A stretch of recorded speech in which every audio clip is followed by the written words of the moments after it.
Buenas, ahora se escucha un poco mejor, tal vez tiene que apagar también todos sus micrófonos para que podamos escuchar mejor. ¿Se escucha mejor?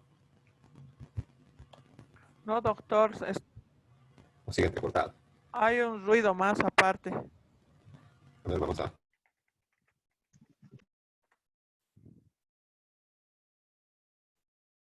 El otro. Ahora, ¿se escucha un poco mejor o tal vez sigue entrecortado?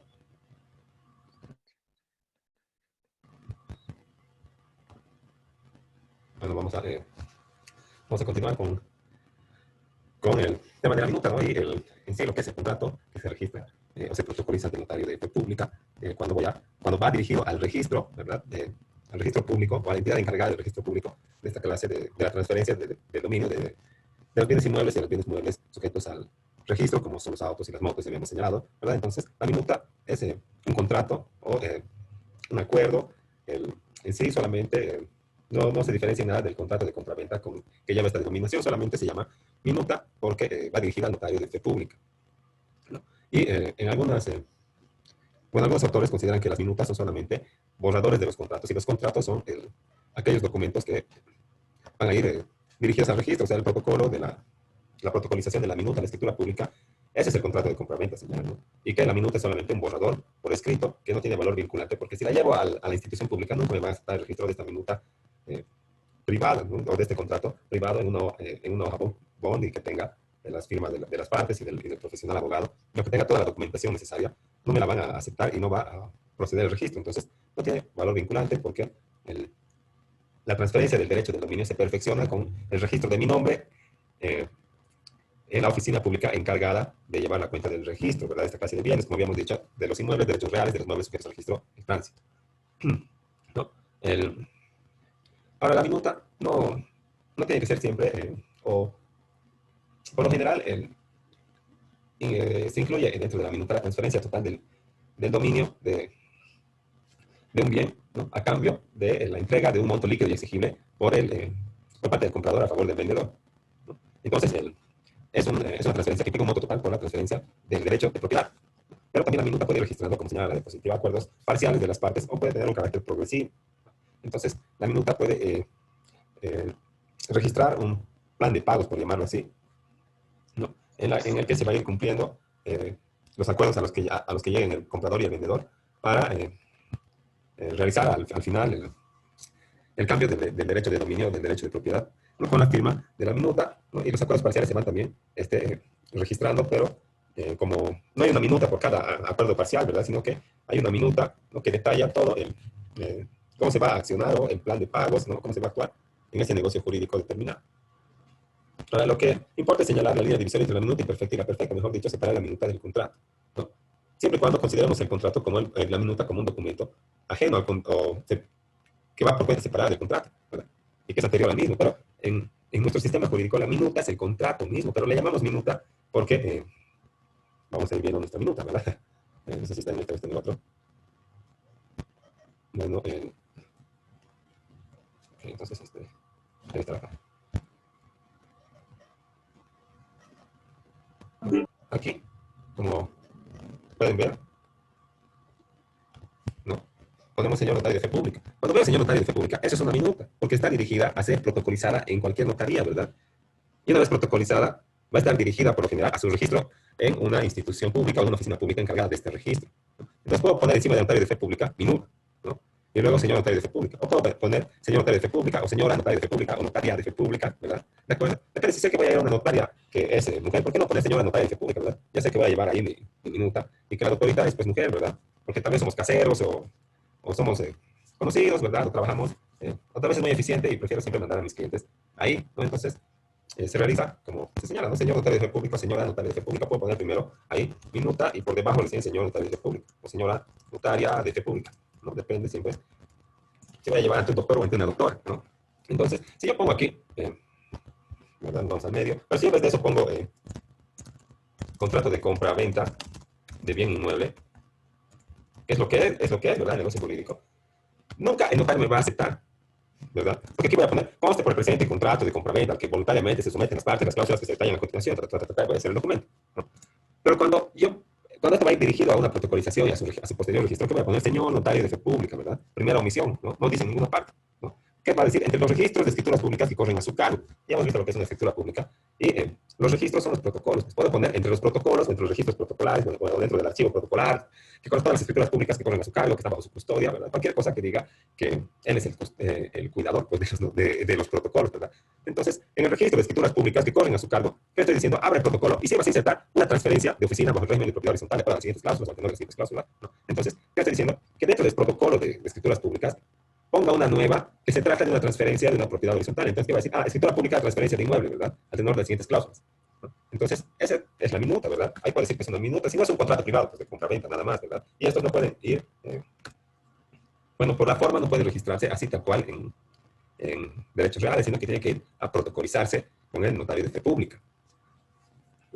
Entonces, ¿no?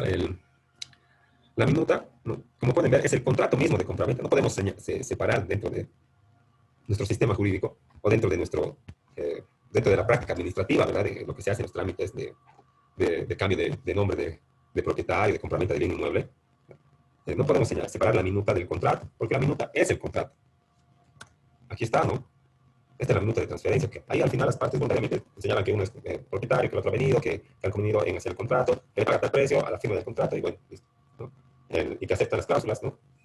Entonces, no hay una diferencia entre el contrato y la minuta. No podemos decir que la minuta es un borrador del contrato, ¿no?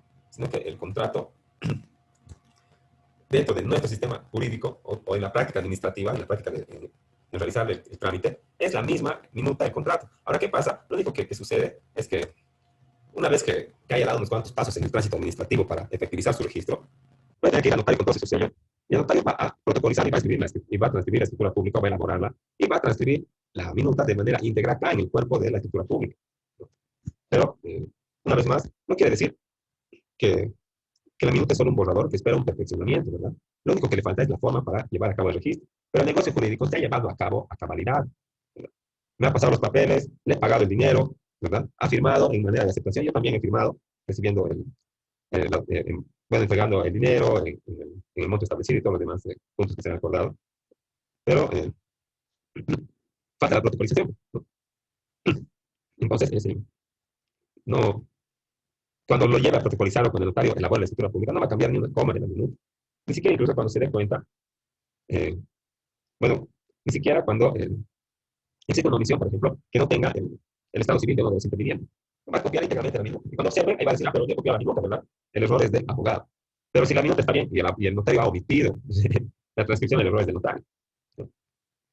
Entonces, separar la minuta del contrato es muy difícil, ¿verdad? No se puede. La minuta es el contrato que va a ser protocolizado, tal cual está transcrito antes de su protocolización, ¿no? Con la suscripción de este contrato, de esta minuta, ya se ha perfeccionado el negocio jurídico.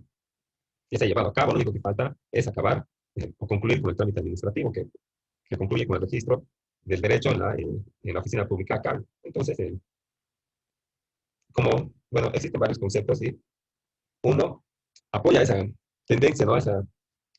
Bueno, a ese enfoque que da la minuta como un simple borrador o un extracto de un contrato. Y Guillermo Cabanela señala que una minuta es un borrador o un extracto de un contrato que se hace anotando las cláusulas o datos principales para darle la redacción requerida para su plena validez y total claridad. Eh, bueno, no es un borrador, ¿verdad? Es un documento que tiene plena validez. Lo único que le falta es la forma, ¿verdad? Para que la institución, para que la oficina administrativa me acepte, ¿no? Pero no va a cambiar en nada los términos de la minuta. Entonces, y menos es un extracto de un contrato, ¿verdad? Porque es un contrato con todas las partes necesarias para ser considerado como tal, o para que obligue a ambas partes, ¿no? Tiene el señalamiento de las partes, tiene una cláusula de antecedentes, tiene una cláusula de objeto, tiene una cláusula de precio, tiene una cláusula también de modo de pago, tiene una cláusula de licitación, ¿verdad? Cierra con la fecha, las firmas de los intervinientes y del profesional abogado. Entonces, no parece un borrador, ¿verdad? Es más bien un original al que le falta cierta solemnidad. Ahora, otra definición señala que una minuta es el extracto borrador que se hace de algún contrato u otra cosa, anotando las cláusulas y partes esenciales para copiarla después y entender con todas las formalidades necesarias a su perfección. Entonces, estos dos autores consideran a la minuta como un simple borrador. Pero en nuestra economía jurídica ya hemos visto que la minuta es el contrato, contiene todos sus elementos. Vamos a ver lo que les iba diciendo en cuanto a los elementos de la minuta.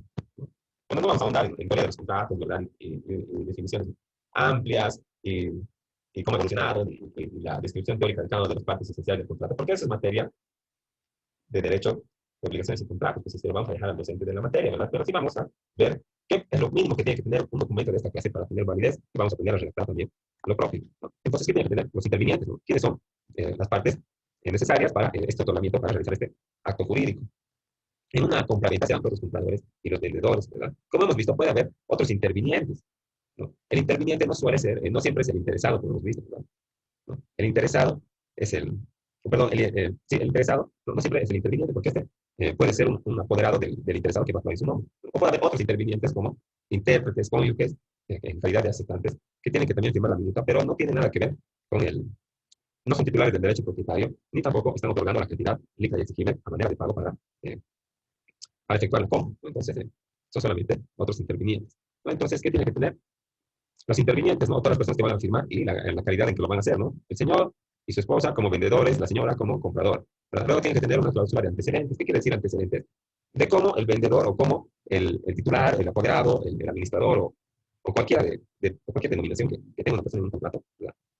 En mérito a qué está contratando. Es titular del derecho, es apoderado, ¿verdad? Es tercero responsable, es administrador. ¿Qué calidad tiene? ¿No? Entonces lo describimos con todas sus partes, ¿verdad? Con todas sus generales, que se copian del carnet de identidad. La carnet de identidad contiene las generales de las partes, ¿verdad? Bueno, creo que no tengo un copia, pero todos tienen su carnet, ¿verdad? Y en la parte trasera están nuestras generales. Nombre completo, mayor de edad, importante, ¿verdad? Hábil en toda forma de derecho, casado, carnet de identidad, expedido con domicilio, ¿verdad? Y lo propio de su esposa, ¿no? ¿Quiénes? En el presente instrumento se denominarán los vendedores, ¿no? Luego los compradores, o la compradora, y vamos a ir desglosando al momento de ir transcribiendo y elaborando nuestros minutos, pero ahorita estamos viendo las partes esenciales para que puedan ser efectivas, ¿no?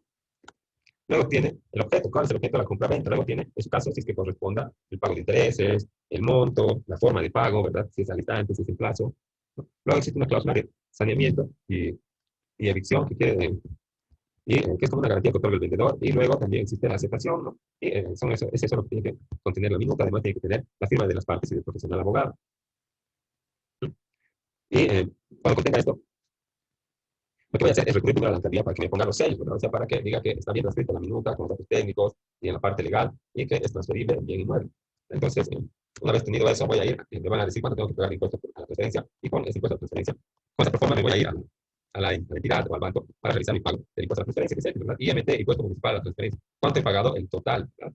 ¿Ya? Entonces, con el original de esto y la minuta con todos los sellos, me voy a la notaría y la notaría va a transcribir todo y va a entregarlo en la estructura pública, que voy a llevar a que sea protocolizada, a que sea inscrita en derechos reales. Y una vez inscrita en derechos reales, voy a volver a la alcaldía para que me hagan mi registro catastral y el cambio de nombre en la boleta de pago de impuestos del sistema RUAT de la alcaldía o el registro único ante la administración tributaria. ¿No? Entonces, ya viendo este concepto, ¿verdad? Vamos a ir avanzando un poco en las características. ¿No? Como ya hemos visto, es un documento a que le falta la forma. Por ningún motivo, el notario podrá variar o modificar sus términos.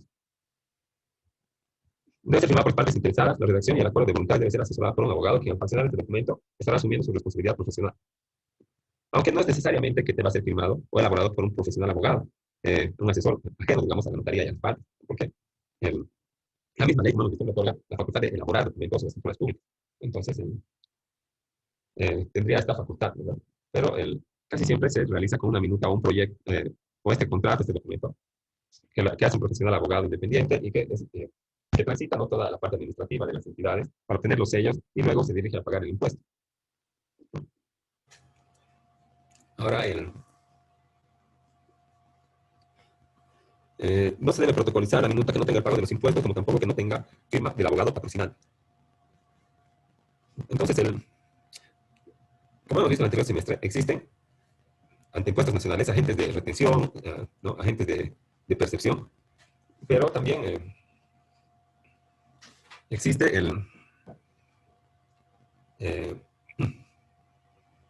bueno, terceros responsables, ¿verdad?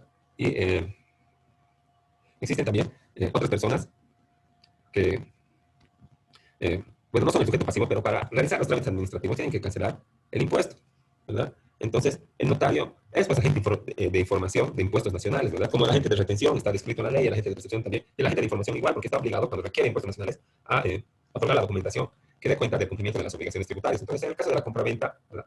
Te exigen por eso el comprobante de pago y va transcrito íntegramente ahí en la escritura pública, pero eso se queda en la notaría. Ahora, una vez cumplidos recién todos esos requisitos formales, ¿no? Me van a protocolizar la minuta, ¿no? Tengo que tener la minuta con los sellos, tengo que acompañar el impuesto a la transferencia, tienen que ir las partes con sus carnets vigentes, tienen que estar en el mismo acto, ¿no? para, para que se pueda protocolizar. Y como agente de información, es el deber del notario exigir el pago de impuestos. Y a veces se pasa el notario porque, bueno, puede ser el ejemplo de que yo le he prestado plata, o bueno, ha habido un préstamo, ¿verdad? Un señor A le presta a otro B, ¿no? Un monto determinado de dinero, y el señor A, para asegurarse, hipoteca, ¿verdad?, del bien del señor B. Entonces lo anota, le hace un registro ahí en el folio real, ¿verdad? Acá en la columna de gravámenes hipotecas, ¿no? En base a su documento, sienta un registro, ¿no? Y creo que está aquí. Acá en la columna de gravámenes, ¿no? En base a su documento va a decir en el folio real qué debe y qué monto y a qué persona. Y